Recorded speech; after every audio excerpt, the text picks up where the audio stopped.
हरिओम आत्मीय भक्तजनों, सप्रेम जय श्री हरि। ओम ऐं ओम। जय मां सरस्वती। आइए गीता वाणी में श्रवण कीजिए श्रीमद् भगवत गीता अध्याय 3 से श्लोक संख्या 33 से। सदृशं चेष्टते स्वस्या प्रकृति ज्ञानवाणपि प्रकृतिम्यान्ति भूतानि निग्रह किं करिष्यति। इंद्रियस्या इंद्रियासार्थे रागदेश व्यवस्थितो तयोर्वशमागतो ह्यस्य परिपन्थिनो। सभी प्राणी प्रकृति को प्राप्त होते हैं, अर्थात अपने स्वभाव के परवश हुए कर्म करते हैं। ज्ञानवान भी अपनी प्रकृति के अनुसार चेष्टा करता है, फिर इससे किसी का हट क्या करेगा। इंद्रिय के अर्थ में अर्थात प्रत्येक इंद्रिय के विषय में राग और द्वेष छिपे हुए स्थित हैं। मनुष्य को उन दोनों के बस में नहीं होना चाहिए, क्योंकि वे दोनों ही इसके कल्याण मार्ग में विघ्न करने वाले महान शत्रु हैं। श्रियान स्वधर्मो विगुणा परधर्मा अनुतिष्ठितात् स्वधर्म निधर्म से परधर्मो भयावह। अच्छी प्रकार से आचरण में लाए हुए दूसरे धर्म से गुण रहित भी अपना धर्म अति उत्तम है। अपने धर्म में मरना भी कल्याणकारक है और दूसरे का धर्म भय को देने वाला है। भगवान कृष्ण की एक अमोघ वाणी है, इसे हर क्षेत्र में हर तरह से विचारणीय है। स्वधर्म निधनम से पर धर्मो भयावह। अपने धर्म में मर जाना श्रेष्ठ है, दूसरे के धर्म भयावह है।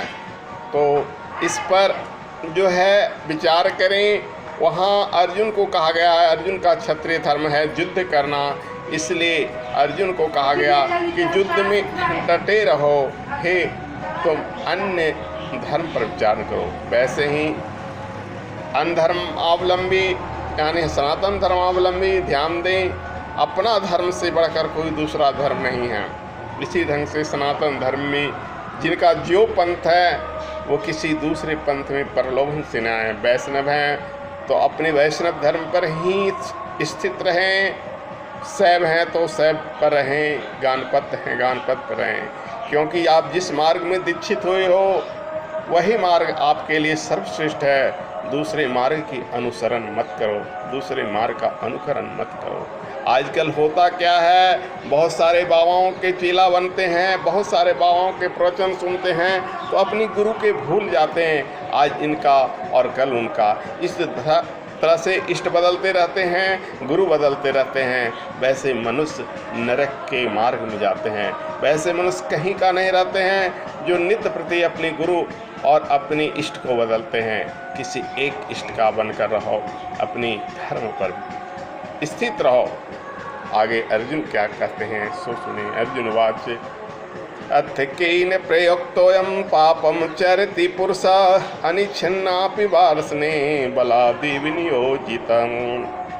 अर्जुन बोले, हे श्री कृष्ण, फिर तो यह मनुष्य स्वयं न चाहता हुआ भी बलात् लगाए हुए की भांति किससे प्रेरित होकर पाप का आचरण करता है। श्री भगवान भगवान कहते हैं, काम एष क्रोध एष रजोगुण समुद्भवा महासनो महापापो विद्ये एन वैरिणम धूमेनाव्रियते वहनी यथादर्श मलेन च यथोलवेनावृतो गर्भ तथा तेने दवावृतम। श्री भगवान बोले, रजोगुण से उत्पन्न यह काम ही क्रोध है। यह बहुत खाने वाला अर्थात भोगों से कभी ना खाने वाला है और बड़ा पापी है।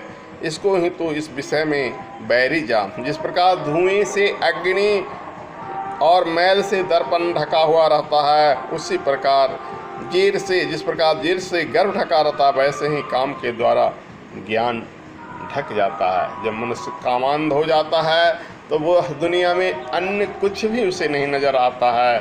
वह काम मनुष्य की बुद्धि को भ्रष्ट कर देता है। उसके सामने और कुछ नहीं दिखाई पड़ता है। बस आज इतना ही। जय श्री हरि मित्रों, हरि ओम तत्सत। ओम शांति शांति सर्वष्ट सुसंतु।